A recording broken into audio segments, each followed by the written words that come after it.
Misrlik yuragi xasta kishi Yevropaga, ya'ni Britaniyaga o'zini tekshirtirgani bordi. Uni ko'rikdan o'tkazib, kasalligingiz og'ir, jarrohlik amaliyotini o'tkazish kerak, lekin natijaga ham to'liq kafolat yo'q. Yuragingiz zaif deyishdi. Bunday bo'lsa, yurtimga qaytib, farzandlarim bilan vidolashib kelaman dedi. Doktorlar, kech qolmang, ahvolingiz og'ir deb takrorlashdi. Vataniga qaytib bolalarni jamladi. Ularni sabrga chaqirdi. Bu uchrashuv oxirgisi bo'lishi, amaliyotdan so'ng chiqmasligi mumkinligini aytdi. So'ng ba'zi do'stlarini ziyorat qilib, Allohga yo'liqish uchun taraddudini ko'rmoqchi bo'ldi. U kishining o'zi aytadi: bir do'stimni ko'rishgani idoraga bordim. Idora yaqinida qassobxona ham bor edi.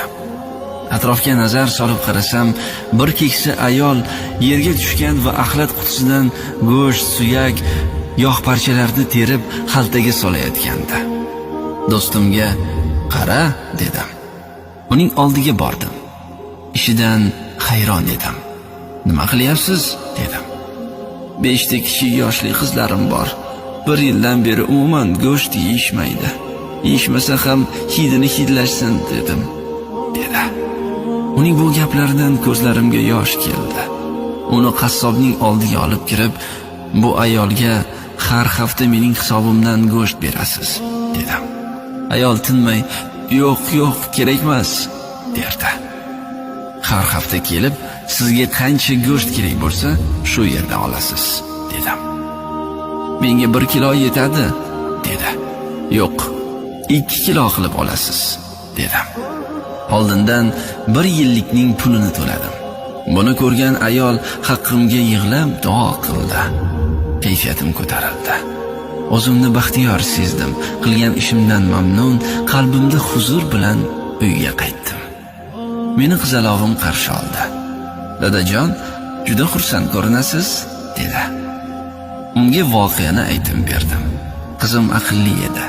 Yig'lab qo'llarini ochib, "Ey Allohim, dadajonim o'sha ayolga yordam qilganlaridek, sen ham ularga yordam ber. Dardlarga shifo ber" dedi. Qolgan ishlarimni ham bitirib, bolalarim bilan xayrlashib, amaliyot uchun Yevropaga qaytdim. Doktor meni tekshirdi. Hayrat bilan: "Qayerda davolandingiz? Qaysi shifoxonada?" dedi.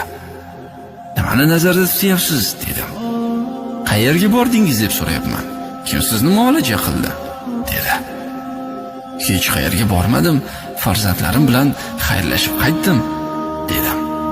"To'g'risini so'zlang, yuragingizdagi kasallik umuman qolmabdi" dedi. "Nimalar deyapsiz, doktor?" dedim. "Xudo bemor siz emas, boshqa odam bo'lgandek, qaysi shifoxona u? Sizni qanday davoladi? Qanday dorilar iste'mol qildingiz? Ro'yxati bormi? Bering iltimos" dedi. "Hech qayerda davolanmadim" dedim. U ayolning duolari yodimga keldi. Ichimda Alloh uning holi haqiqatdan ham g'arib bo'lganidan, meni samimiy solih amalim, uning va soliha qizimning qalbdan qilgan duolari ijobat bo'lganidan menga sihatimni qaytarib berdi deb o'yladim.